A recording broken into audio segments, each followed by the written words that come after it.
उनको हकीकत के बरक्स देखते हैं। हमारे लिए बेहतर है ना ही हमारे बेबी के लिए। और ये सब कुछ आपकी वजह से हुआ। आई एम रियली सॉरी, मैं कान पकड़ बस। अच्छा मैं उठे बैठे। दुनिया की सबसे बड़ी खुशी थी आज। खुश रहो। कड़वी बातें सुनकर सुकून मिलता है, मुझे बुरा भला कहते हैं। बच्चों की ज़रूरत है। दोस्तों ड्रामा सीरियल लाडली के आने वाले एपिसोड में आप लोग देखने वाले हैं। ये ड्रामा बहुत ही इंटरेस्टिंग बन चुका है। दोस्तों नाज़ो ने तो कसम खा रखी है वो कभी भी किसी से माफ़ी नहीं मांगेगी, क्योंकि दोस्तों उसे लगता है कि अगर मैंने सबसे माफ़ी मांग ली मेरी इज्जत इस घर में बिल्कुल दो कौड़ी की हो जाएगी। दोस्तों इस वजह से वो रोहम के घर भी नहीं जा रही। हालांकि वृष को भी वो काफ़ी सारी बातें सुनाती है, उसके बाद भी राहिम उस पर यकीन नहीं करता, क्योंकि दोस्तों राहिम जान चुका है कि मेरी बीवी ठीक है, नाज़ो की ही गलतियाँ हैं, सारी गलतियाँ नाज़ो की हैं, क्योंकि नाज़ो ने इस घर को पूरी तरह से तबाह कर दिया।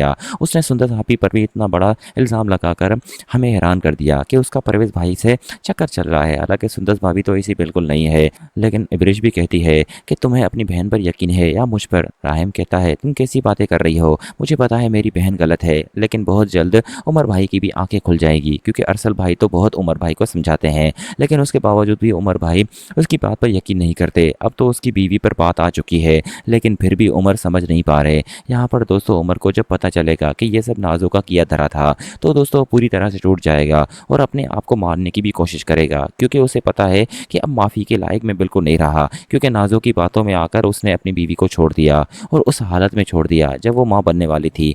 लेकिन दूसरी जानिब दोस्तों आपको ये भी दिखाया जाएगा कि नाज़ो अपनी वालदा के कमरे में आती है और उसे कहती है कि अम्मी आप कुछ क्यों नहीं बोलती, आप हमेशा बस मुझे सुनाती रहती हैं। लेकिन सबात कहेगी मैं क्या कहूँ, अगर मैंने कहा तो तुम्हारी ज़िंदगी तबाह हो जाएगी, तुम्हारे भाई तुम्हारे जानी दुश्मन बन जाएंगे, क्योंकि अगर मैंने वो इसहाक साहब वाली बात तुम्हें बता दी कि ये सब तुम्हारी वजह से हुआ, इसहाक साहब की मौत भी तुम्हारी वजह से हुई, उमर तुम्हें जान से मार डालेगा, तुम्हें मंजूर है अगर मैं कुछ कहूँ तो। यहाँ पर दोस्तों नाज़ो कहेगी अम्मी आप मुझे ब्लैकमेल कर रही हैं, आपको पता भी है भाभीियों के आने के बाद ये घर का माहौल ख़राब हुआ है, उसके बावजूद भी आप सारा कसूर मेरा डाल रही हैं। आखिर तुम्हें मसला क्या है, तुम सुंदर से और मरियम से माफ़ी मांग लो, सब ठीक हो जाएगा और मैं भी सबको बता दूंगी। लेकिन नाज़ो कहेगी अम्मी आपको पता नहीं है, अगर आपने ये बात सबको बता दी खासकर उमर को, तो इस घर में वो मेरा आखिरी दिन होगा।